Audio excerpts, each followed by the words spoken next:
That's a good angle. Alright.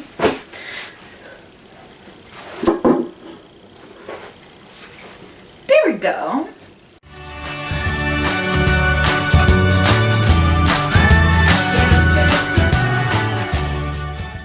Hello, sunshine. It's Rachel. Did you recognize me? It's been a few days.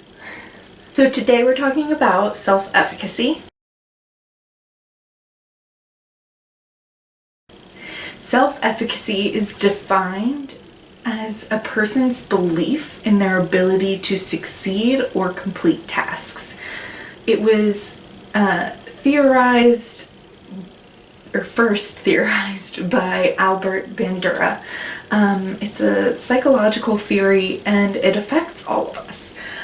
Some people have high self-efficacy and some people have low self-efficacy. And I know there might be some people out there who have heard it and know all about it or in the know, but I hadn't heard of it until relatively recently. So this video is kind of being made for the people who are like I was and don't know about it. I want you guys to know because the more you know, the more you're able to help yourself, right? The biggest thing is that self-efficacy gets confused a lot with many different facets of the self, such as self-esteem and motivation and confidence and all of these different things. And we're going to go through some of these. The one that it gets confused with the most is self-esteem, but they are in no way the same. They're similar and they relate to each other, but they're not the same. So self-esteem is what a person believes they are worth, what they believe they deserve, how satisfied they are with who they are. If you have high self-efficacy and you're able to complete tasks and succeed, or whatever you define as succeeding, then your self-esteem is very likely to go up. Whereas if you have low self-efficacy and you're not you don't complete tasks very often, or you don't believe you're going to complete tasks, your self-esteem is very likely to go down, which usually creates a cycle. It a lot of times is a cycle because if your self-esteem is low, you aren't very proud of yourself, or you don't have a lot of belief in what you deserve in life, or what you of who you are, then you aren't as likely to think that you can complete tasks, and then your self-efficacy goes down. This isn't always 100% true, but it is very common. Self-efficacy can also get confused with other things, such as motivation. A lot of times if you have low self-efficacy, you do have low motivation. However, they aren't mutually exclusive, because once again, self-efficacy is your belief in your ability to do something, whereas your motivation is kind of the voice inside you that's like, let's do this, I want to do something. Just because you feel like you want to do something, which is what motivation is, your desire to complete something, doesn't mean you believe that you are capable of completing that thing.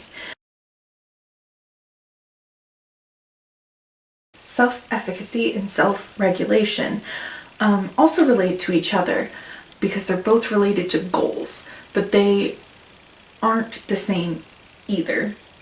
Can you tell there's a theme to this video? Self-regulation has to do with a person's control over their thoughts and their strategies and things like that. So while it definitely is very closely related to self-efficacy, because someone who is really good at strategizing and making plans probably has higher self-efficacy, someone can definitely have pretty good self-regulation and still have low self-efficacy, or vice versa.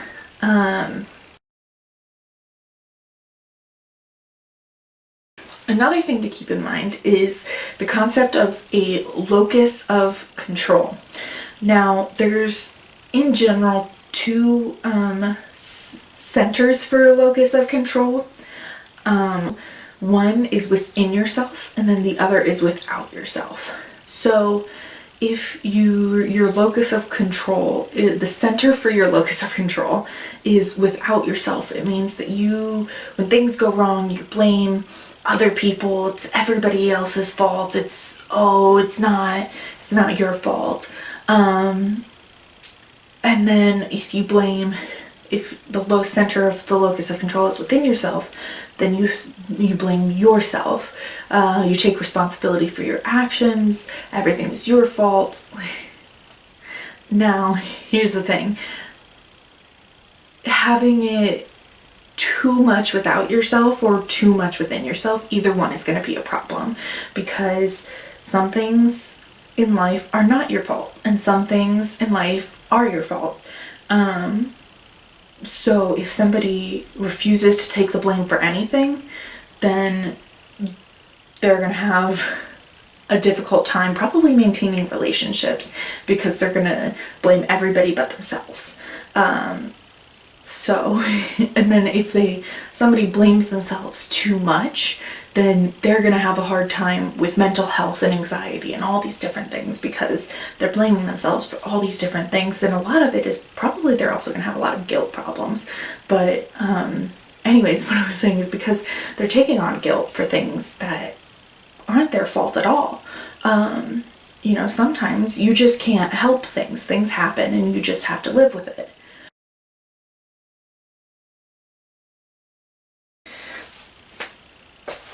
The last little thing to talk about is what self-efficacy means to me. I know this isn't as much about learning as it is just my personal story, but I think it is important to kind of relate it to a personal story, just because, one, it'll make a little more sense, and two, why it's so important to me to tell you guys. I didn't really know what self-efficacy meant until recently, and I realized that I had thought I had self-esteem issues for a really long time, but I realized that I just had really low self-efficacy. I don't really have that bad of self-esteem issues. I'm not gonna say that like my self-esteem is sky high and I'm super confident all the time, except for self-efficacy, because like I said, it's a cycle. It doesn't always work that way. But my biggest issue in all the topics we talked about is self-efficacy. I have motivation, I have confidence, I have self-regulation, I have self-esteem. I just don't have a belief in my ability to succeed or complete tasks. And so it's interesting because I have learned this only in the past month, but even in the past month, knowing that that's my issue rather than confidence or self-esteem, like being able to focus in on it, is such a different perspective. And knowing specifically what your issue is can help so much. That's part of the reason why I wanted to talk about it. I feel as if there are probably people out there who were like me and didn't know that it existed, that it was different, and so I wanted to make sure that there were those people who needed to know what it was could learn and adapt just like I did. So yeah, that's about it, I guess. Thanks for listening. I hope you learned something. And even if you didn't, I hope you enjoyed listening to me talk. Please go watch my last video. I got a lot of my more official information from Positive Psychology program. I'll put a link to the website down below. Please hit the subscribe button and ring the bell.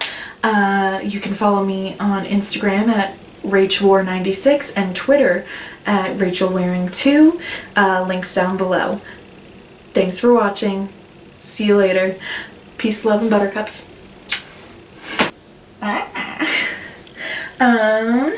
Self-efficacy. Self-efficacy. Self-efficacy. This is a serious topic. We're serious today. Am I teaching you guys things at all?